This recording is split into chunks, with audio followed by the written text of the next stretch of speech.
Traders mind நண்பர்களுக்கு சிறப்பு வணக்கம். நம்ம டிஸ்க்ளைமர் எடுத்துக்கிறோம். நம்ம செபி ரிஜிஸ்டர் அட்வைசர் அறிவோ கிடையாது. நம்ம இங்கே பேசக்கூடிய எல்லாமே தகவலாக மாத்திரமே பார்க்கப்பட வேண்டும். இது யாருக்கும் முதலீடு சம்பந்தமாகவோ பங்குகளை வாங்கவோ விற்கவோ நம்ம எந்த ஆலோசனையும் கொடுக்கப்படல. எல்லா தொழிலும் ரிஸ்க் இருக்கும். ரிஸ்க் புரிஞ்சு எச்சரிக்கையோட தொழில் செய்யும்போது எல்லாமே நல்லா இருக்கும். நம்ம அதற்கு அனைத்து நல்ல உள்ளங்களுக்கும் நன்றி. வளமுடன் வாழ்க. வணக்கம் நண்பர்களே. நம்ம ஆனுவலைஸ்டு அனாலிசிஸ் பார்த்துட்டு வரோம். அந்த வரிசையில் இப்போ நம்ம பார்க்கக்கூடியது சொனாட்டா சாஃப்ட்வேர். நம்மளுடைய சப்ஸ்கிரைபர் நண்பர் இதை பற்றி பேசணும்னு சொல்லிட்டு கமெண்ட் பண்ணியிருந்தாங்க. நம்ம இந்த ஸ்டாக் எடுத்து அனலைஸ் பண்ணுறோம். சப்சிக்வெண்ட்டாக என்ன வாய்ப்பு இருக்குங்கிறதுக்கான ஒரு தேடுதல் முயற்சி. ட்ரெண்ட்லைனை பொறுத்த வரைக்கும் ஃபாலிங் கமெண்ட் அப்படிங்கிற கிளாசிஃபிகேஷன்ஸ்குள்ள வராங்க. High financial strength, mid valuation, டெக்னிக்கலா மூமெண்டம் பெரிஷ்ல இருக்கு. அனாலிசிஸ்ட் பிரைஸ் டார்கெட்டா 632 டார்கெட் அப்சைட் பண்ணியிருக்காங்க. நம்ம இந்த வீடியோ ரெக்கார்ட் பண்ணக்கூடிய தருணத்தில் 382ங்கிற லெவலில் ட்ரேட் ஆகிக்கிட்டு இருக்கு. பிஇ ஜோனை பொறுத்த வரைக்கும் இவன் செல் ஜோன் தான் காட்டிக்கிட்டு இருக்கிறான். இபிஎஸ் கொஞ்சமாக இன்க்ரீஸ் ஆகிருக்கு இந்த குவார்ட்டருக்கு. அது எப்படி அட்ஜஸ்ட் ஆக போகுதா இல்லாட்டி கரெக்ஷனல் லீடு எடுக்க போகுதாங்கிறத சப்சிக்வெண்ட் குவார்ட்டரில் ரிசல்ட்டை கன்ஃபார்ம் பண்ணிட்டு டிடிஎம்மோட லெவல் எப்படி போகுதோ அதுக்கேற்ற மாதிரி தான் போகும். அதனால கொஞ்சம் வெயிட் பண்ணி தான் பார்க்க வேண்டிய சூழல் இருக்கு. ஃபண்டமெண்டலாக இவன் high solvency position, high liquidity position maintain பண்ணுறாங்க. ஹை ரேட் ஆஃப் ரிட்டர்ன் இருக்கு. டெப்ட் டு ஈக்விட்டி வித் இந்த தியரட்டிக்கல் லிமிட்ல இருக்கு. பிஇ அண்ட் பிபி நம்மளை பொறுத்த வரைக்கும் இது எக்ஸ்பென்சிவ் வேல்யூஷன். ஸோ இப்போ இந்த இடத்துல வந்து இபிஎஸோடைய லெவல் ஸ்டாக்னேட் ஆனாலோ டிக்ரீஸ் ஆனாலோ இது கொஞ்சம் கரெக்ஷன் லீட் எடுக்க வாய்ப்புகள் இருக்குங்கிறத நம்ம புரிதலுக்குள்ள எடுத்துக்குவோம். பொதுவாகவே சாஃப்ட்வேர் இண்டஸ்ட்ரி கொஞ்சம் கம்மியாக தான் பெர்ஃபார்ம் பண்ணுதுங்கிறதையும் நம்ம புரிதலுக்குள்ள எடுத்துக்குவோம். இப்போ 2024ஓட ஆனுவல் பெர்ஃபார்மன்ஸை பார்க்கும்போது, ஃபினான்ஷியல் பெர்ஃபார்மன்ஸை பார்க்கும்போது நம்ம நேரடியாக பேலன்ஸ் ஷீட்டுக்கு வந்துடுவோம். டோட்டல் அசெட் 18.2% இன்க்ரீஸ் ஆயிருக்கு. அதே சமயத்தில் ரெவென்யூ வந்து 8.1% இன்க்ரீஸ் ஆயிருக்கு. ஸோ இப்போ இது வந்து பாசிட்டிவாக தான் இருக்கு.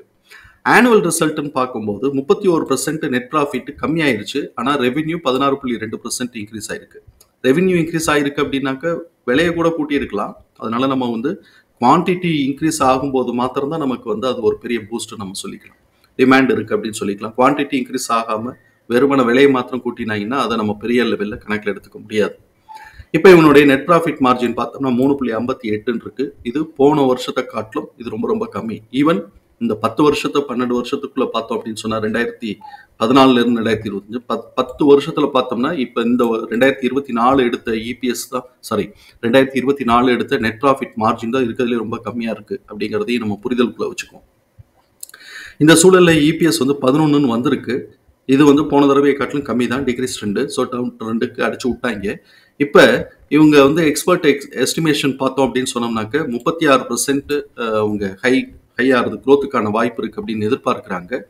அப்படி வந்தது அப்படின்னு சொன்னால் ஆவரேஜ் எஸ்டிமேஷன் 15.1. இதுதான் நமக்கும் நம்மளுடைய கால்குலேஷன்லேயும் வந்திருக்கு. கன்சல்டன்ஸ் ரெக்கமெண்டேஷன்ஸில் 8 அனாலிசிஸ் ரெக்கமெண்ட் பண்ணியிருக்காங்க. 7 பேர் பை சொல்லியிருக்காங்க, ஒருத்தர் ஹோல்டு சொல்லியிருக்காங்க. இப்போ இவனுடைய கரண்ட் பெர்ஃபார்மன்சஸ் அப்படின்னு சொன்னால் குவார்டர்லி ரிசல்ட்டில் தான் பார்க்கணும். தேர்ட் குவார்ட்டருடைய ரிசல்ட் வந்திருக்கு. அதனால இயர் ஆன் இயர் கம்பேரிசன்ங்கிறது டிசம்பர் 2024 அண்ட் டிசம்பர் 2023 கம்பேர் பண்ணும்போது நெட் ப்ராஃபிட் 327% இன்க்ரீஸ் ஆயிருக்கு. ரெவென்யூ 14% இன்க்ரீஸ் ஆயிருக்கு. இப்போ நெட் ப்ராஃபிட் 327% இன்க்ரீஸ் ஆயிருக்குன்னா உடனே அவன் மலைக்க வேண்டியது இல்லை. அவன் போன டிசம்பருக்கு மைனஸ்ல கொடுத்துருந்தா இந்த தடவை அது பாசிட்டிவா வந்திருக்கிறதுனால அவ்வளோ பெர்சன்டேஜ் காட்டுது. இப்போ இவனுடைய Q2Qன்னு பார்க்கும்போது ஒரு 700 கோடி ரூபாய்க்கு ரெவென்யூ இன்க்ரீஸ் ஆயிருக்கு. அதே மாதிரி நெட் ப்ராஃபிட் பார்த்தோம்னா Q2Q 1 கோடி ரூபாய் கம்மியாக இருக்கு. இப்போ இவங்க பார்த்தோம்னா டிசம்பர் 2023 -46ன்னு இருந்தது. அது இப்போ 100 கோடின்னு வந்த உடனே அது ரொம்ப பெருசாக காட்டிருச்சு. பெர்சன்டேஜில் பெருசாக காட்டியிருக்கு. ஆனால் அது சஸ்டெயின் ஆகணும். அப்படிதான் நமக்கு வந்து அப்போதான் நமக்கு வந்து ரியல் க்ரோத்துன்னு அர்த்தமாகுது. இது ஒரே தடவை மைனஸ் ஆகிட்டு ஒரே தடவை பூஸ்ட் ஆகுதுன்னா ஃபேட் ட்ரெண்டுன்னு சொல்லுவோம். ஃபேட் ட்ரெண்டுக்கெலாம் பெரிய லெவலில் நம்ம இம்பார்ட்டன்ஸ் கொடுக்க வேண்டியது அவசியம் இருக்காது. இப்போ இபிஎஸோட லெவல் பார்த்தோம்னாக்க போன குவார்ட்டரை காட்டிலும் 10 பைசா கம்மியாகி ₹3.70 இருக்கு. இபிஎஸோட டிடிஎம் 15.4 இருக்கு. இது போன தடவையை காட்டிலும் ₹5.40 கூட. இப்போ பார்த்தா இன்க்ரிமெண்டல் ட்ரெண்டு மாதிரி இருக்கும். ஆனால் இந்த இன்க்ரிமெண்டல் ட்ரெண்டு சஸ்டெயின் ஆகுமாங்கிறது தான் நமக்கு கொஸ்டின். காரணம் என்ன அப்படின்னு சொன்னாக்க டிசம்பர் குவார்ட்டருக்கு எக்ஸிட் ஆனது, டிசம்பர் குவார்ட்டருடைய ரிசல்ட்டுக்கு எக்ஸிட் ஆனது 1.7 மைனஸ்ல இருந்தது, -1.7. அப்போ அவன் ₹1 பாசிட்டிவாக எடுத்தா கூட அது என்னமோ பெருசாக தான் வளர்ச்சியாக தான் காட்டிகிட்டு இருக்கும். அந்த சமயத்தில் இவன் ₹3.70 பாசிட்டிவாக கொடுத்ததுனால அது இன்க்ரிமெண்டல் ட்ரெண்டாக காட்டிக்கிட்டு இருக்கு. ஆனால் அடுத்த குவார்ட்டருக்கான சேலஞ்ச் என்னன்னு பார்த்தோம்னா ₹3.90 எக்ஸிட் ஆக போகுது. இப்போ இவன் ₹3.90 மேலே எடுத்தால் தான் இன்க்ரிமெண்டல் ட்ரெண்டு சஸ்டெயின் ஆகும். அப்படி இல்லைனாக்க எய்தர் இது வந்து ஃப்ளாட் ஆகலாம், ஃப்ளாட் ஆச்சுனாலும் சரி, ஃப்ளாட் ஆகலாம், இல்லை டிக்ரீஸ் ஆகலாம். ஃப்ளாட் ஆனாலும் சரி, டிக்ரீஸ் ஆனாலும் சரி, சப்சிக்வெண்ட்டாக கரெக்ஷனை லீட் பண்ணுறது தான் வாய்ப்பு இருக்கும். ஏன்னா எக்ஸ்பென்சிவ் வேல்யூஷன்.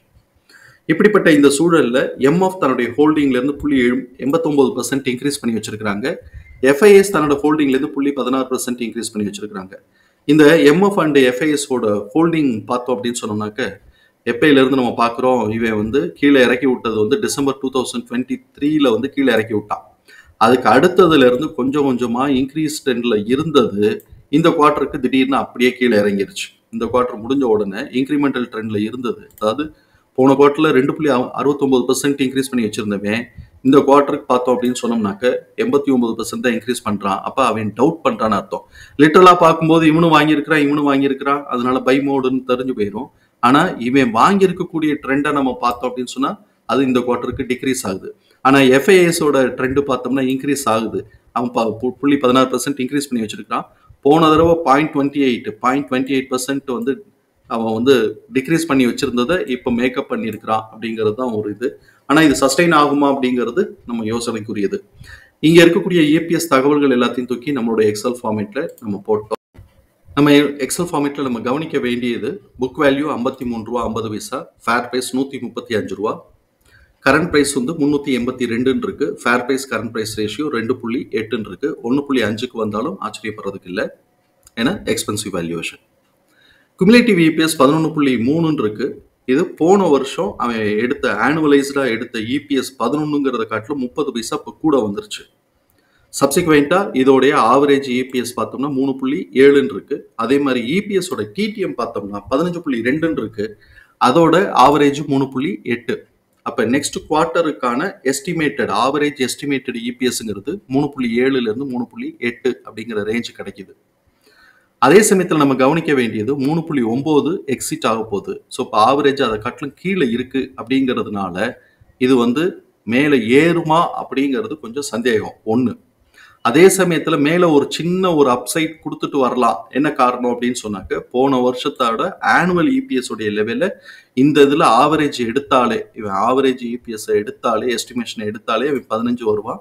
அதனால இது அந்த ஒரு 4 ரூபா கூட வருது. அப்படி 4 ரூபா கூட வருதுன்னா இப்போ இருக்கக்கூடிய இந்த பிஇக்கு பார்த்தோம் அப்படின்னு சொன்னோம்னாக்க கிட்டத்தட்ட ஒரு 100 ரூபா மேலே ஏறிட்டு கீழே இறங்குறதுக்கான வாய்ப்பு இருக்குங்கிறத புரிதலுக்குள்ள எடுத்துக்குவோம். அதே சமயத்தில் இன்னொரு கவனிக்க வேண்டியது என்ன அப்படின்னு சொன்னா, இவன் வந்து 3.9 எக்ஸிட் ஆக போகுது, அதை காட்டிலும் கம்மியாக இருக்கான். அப்படிங்கிறதுனால கீழே அடிச்சு விட்டான்னா அப்படிங்கிறதையும் நம்ம யோசிக்கணும். அதனால நம்ம வந்து இது மேலே ஏறினாலும் அப் ட்ரெண்டுங்கிற ஒரு நிச்சயம் கிடையாது. கீழே இறங்குது அப்படின்னு சொன்னா அதோட ட்ரெண்ட் கண்டினியூ ஆகிட்டு இருக்கு அப்படிங்கறத புரிதலுக்குள்ள வச்சுக்கிறோம். நார்மல் ட்ரேடிங் பிஹேவியர்ல இப்ப இருக்கக்கூடிய இந்த கரண்ட் இபிஎஸ் உடைய டிடிஎம் லெவல் அண்ட் அதோட ஆவரேஜ் எஸ்டிமேஷன் லெவலுக்கும் நார்மலா இதோட ட்ரேடிங் பிஹேவியர் இந்தியாவில் இருக்கக்கூடிய ட்ரேடிங் பிஹேவியருக்கு அப்படின்னு பார்க்கும்போது இதோட பிரைஸ் ரேஞ்சு புல்லிஷ் ட்ரெண்டா இருந்தால் 192ல இருந்து 270 அப்படிங்கிற ரேஞ்சில் இருக்கும். சப்போஸ் இவன் கீழே வரும்போது 192 கீழே உடைச்சு 163ல சப்போர்ட் எடுக்கல அப்படின்னு சொல்லி அதுக்கும் கீழே இறங்கினான்னா இவன் 106ல இருந்து 80 ரூபா வரைக்குமான இது வந்து பிரைஸ் ரேஞ்சை டச் பண்றதுக்கு வாய்ப்பு இருக்குங்கிறத புரிதலுக்குள்ள எடுத்துக்குவோம். நமக்கு இங்க எக்ஸ்போனன்ஷியல்ல கிடைச்சிருக்கக்கூடிய பிரைஸ் ரேஞ்சஸை வந்து நம்ம சார்ட்ல மார்க் பண்ணியிருக்கிறோம். நம்ம அங்க பார்க்கலாம். இப்ப சார்ட்ல நம்ம பார்க்கும்போது ஃபர்ஸ்ட் நம்ம வந்து நான் இப்போ வந்து வீக்லி டைம் ஃப்ரேம்ல வச்சிருக்கிறேன். முதல்ல ட்ரெண்ட் லைனை போட்டுறணும். ஏன்னா இவன் ட்ரெண்ட் லைனை பிரேக் அவுட் பண்ணி போனா அப்படின்னு சொன்னா தான் நமக்கு அப் ட்ரெண்ட் நம்ம மூவ்மெண்ட்டை எடுக்க முடியும். அதுவும் புல் பேக் வைக்கணும். ஒரு ரீடெஸ்ட் பண்ணிட்டு போய் மேலே போகும்போது தான் நம்ம அப் ட்ரெண்ட் அப்படிங்கிறத ஓரளவு கன்ஃபார்ம் பண்ண முடியும். இல்லை அப்படின்னு சொன்னாக்க ட்ரெண்ட் லைனை தாண்டி மேலே போகாத அந்த இடம் வரைக்கும் தான் நம்ம லெவலில் வந்து செட் பண்ணிக்கிறோம். இப்போ நம்ம வந்து கீழே S2ல இருந்து மேலே R2 வரைக்கும் மார்க் பண்ணியிருக்கிறோம். கீழேருந்து பார்த்துட்டு போயிடுவோம். S2 76, S1 143ல இருந்து 144. பிபி ஜோனோட பிரைஸ் ரேஞ்சு 188ல இருந்து 306. அதாவது 188ங்கிறது பிபி ஜோனோட லோயர் பிரைஸ் சப்போர்ட் பிரைஸ், 306ங்கிறது பிபி ஜோனோட ரெசிஸ்டன்ஸ் பிரைஸ், பிபிங்கிறது 247.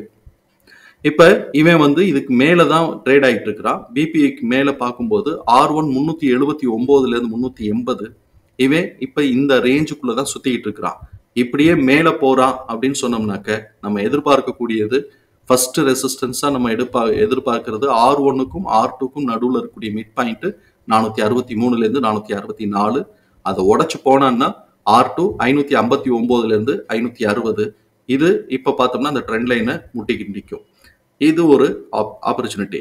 நம்ம ஏற்கனவே சொன்ன மாதிரி ஒரு ரூ. 4 இபிஎஸ் ஓட டிடிஎம் ப்ரீவியஸ் இயரை காட்டிலும் கூட வருதுங்கிறதுனால ஒரு ரூ. 100 கூட வருது அப்படின்னு சொன்னா, இப்ப இவன் இந்த லோல இருந்தோ இந்த ஹைல இருந்தோ கிட்டத்தட்ட ஒரு 340 350ன்னு இருக்கிறான்னா, அதுல இருந்து ஒரு ரூ. 100 440 450 ரேஞ்சுக்கு வரலாம். இது நமக்கு மிட் பாயிண்ட்டை வந்து 463ல இருந்து 464 இருக்கு. இந்த லெவல்ல ஆப்பர்ச்சுனிட்டி நம்ம எதிர்பார்க்கலாம். கீழே அடிச்சு விட்டா அப்படின்னு சொன்னா பிபி ஜோனுக்குள்ள எங்க சப்போர்ட் எடுக்கிறான்னு பாக்குறோம். பிபி ஜோனுக்கு கீழே வந்ததுன்னா S1 143ல இருந்து 144, S2 76. எவ்வளவு தூரத்துக்கு இவன் பெர்ஃபார்மன்சஸ் கொடுக்குறானோ அவ்வளவு தூரத்துக்கு இது வந்து அட்ஜஸ்ட் ஆக வாய்ப்பு இருக்குங்கிறது நம்மளுடைய பார்வை. தகவல் பயனுள்ளதா இருக்கும் நம்பரே. தகவல் பயனுள்ளதா இருந்ததுன்னா சங்கருக்கு ரொம்ப சந்தோஷம். நம்மளை ஆதரிக்கிற அனைத்து நல்ல உள்ளங்களுக்கும் நன்றி. வளமுடன் வாழ்க. நன்றி நண்பர்களே.